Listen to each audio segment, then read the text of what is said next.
Bonjour à toutes et à tous, dans cette vidéo, une technique classique. Vous avez des inéquations telles que celle-ci. Et ça, vous ne savez pas les résoudre, ou alors vous paniquez un petit peu, vous dites ça, je ne l'ai jamais fait.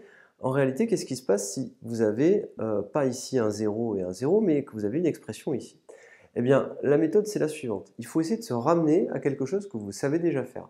Et vous, ce que vous savez faire, c'est résoudre les inéquations du style x plus 3 fois x moins 2 inférieur à 0 et pas quand il y a quelque chose ici. Alors, comment faire? Eh bien, l'idée, c'est de se ramener à quelque chose que vous savez faire. Alors, S, c'est l'ensemble des solutions de l'inéquation. Voilà ce que je vais faire. J'ai recopié la première. X appartient à S si et seulement si on a x plus 2 fois x plus 1 inférieur à 3/2 de x plus 1 fois x moins 1. Cette quantité-là, c'est celle-ci qui pose problème. Donc, ce qu'on va faire, c'est qu'on va la soustraire. On va soustraire d'un côté et de l'autre. Donc ici, on va soustraire à ce second membre 3/2 de x plus 1 fois x moins 1, mais si on le fait ici, on le fait ici. Donc là, j'enlève la même chose. C'est exactement les règles classiques que vous connaissez sur les résolutions d'inéquations. Ça aura la vertu, tout simplement, de pouvoir se retrouver avec ceci. C'est-à-dire, là, je vais le faire en rouge. Je vais obtenir une nouvelle inéquation qui sera celle-ci, x plus 2 fois x plus 1, moins 3/2 de x plus 1 fois x moins 1, plus petit que, et cette quantité-là, elle vaut 0. Et là, vous vous retrouvez encore une fois avec une équation que vous ne savez pas résoudre, parce que ça ne colle pas exactement avec ce qu'on a déjà fait, parce que nous, on a fait les inéquations de la forme p de x multiplié par q de x inférieur ou supérieur à 0. Et là, on a une soustraction. Alors, ce qu'on va devoir faire, la méthode, c'est factoriser. C'est-à-dire, on cherche le facteur commun. Comment on factorise? Vous encadrez le facteur commun ici et ici, puisque là, vous avez deux blocs. Un premier bloc ici, et un deuxième bloc ici. Et là, vous entourez le signe qu'il y a entre les deux blocs. Et ça y est, vous avez votre factorisation qui est commencée. C'est-à-dire que le facteur commun, c'est x plus 1. On met un crochet. On met le signe qui est entre les deux blocs. Et qu'est-ce qu'on met ici et ici? Eh bien, ici et ici, on va juste mettre ce qu'on n'a ni entouré ni encadré. C'est-à-dire, on va écrire le x plus 2. Et là, le 3/2 de x moins 1. Et là, je vais mettre inférieur à 0. Ainsi, ça, on va le réduire. On va voir combien ça vaut. Je vais le faire en vert pour faire la réduction. J'obtiens x plus 1.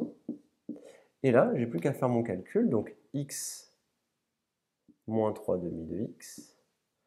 2 moins et moins plus après, plus 3/2 inférieur à 0.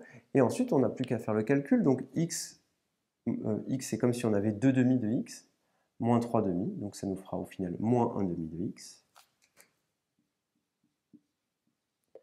Et 2 plus 3/2, 2 c'est pareil que 4 sur 2. 4 sur 2 plus 3 sur 2, ça fait 7 sur 2.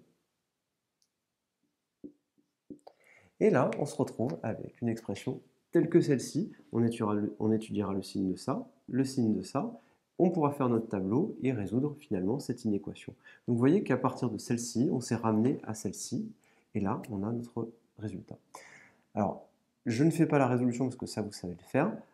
Vous avez juste à faire la résolution de celle-ci et se ramener à un produit p de x multiplié par q de x. Donc, première étape, on enlève le membre de droite pour mettre 0. Ici, on factorise, et une fois qu'on a factorisé, on réduit, et on a une expression classique. C'est du calcul. Ici, même problème, on a une expression plus petite que celle-ci. Alors, ce qui nous ennuie, c'est ça. Donc, ce qu'on va faire, c'est qu'on va le soustraire. Mais si on le soustrait d'un côté, on le soustrait de l'autre. Donc, on va faire moins 3x moins 2 sur x plus 1. Et si on le soustrait d'un côté, on soustrait de l'autre. Et le sens de l'inégalité reste inchangé. Le sens ne change pas. On a le même dénominateur. Si jamais cela ne l'était pas, eh bien on mettrait tout au même dénominateur. Donc là, on a la même quantité. Ça moins ça, ça fait 0. Et là, on a un même dénominateur. Donc on a x plus 1. Rappelez-vous, ici, c'est comme s'il y avait des parenthèses. Ça, il faut le savoir quand vous faites cette soustraction. Donc là, on aura x plus 7 moins parenthèse 3x moins 2. Si et seulement si.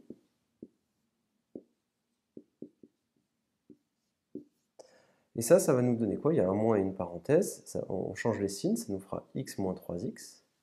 Et 7 moins moins 2 plus 2. 7 plus 2. D'accord? Donc x moins 3x et 7 moins 2, 7 plus 2. Donc x moins 3x, ça nous donne moins 2x. Et 7 plus 2, ça nous donne 9. Que voici. Et ça, c'est une inéquation que vous savez résoudre. Et on s'est encore une fois ramené à une équation qu'on savait résoudre. Donc je récapitule, on soustrait, on met au même dénominateur, et une fois qu'on a mis au même dénominateur, on résout. Exercice qu'il faut savoir refaire. Classiquement, vous aurez cela. Donc c'est du calcul, il faut s'entraîner et pas se tromper sur les valeurs numériques. Je vous remercie et à très bientôt.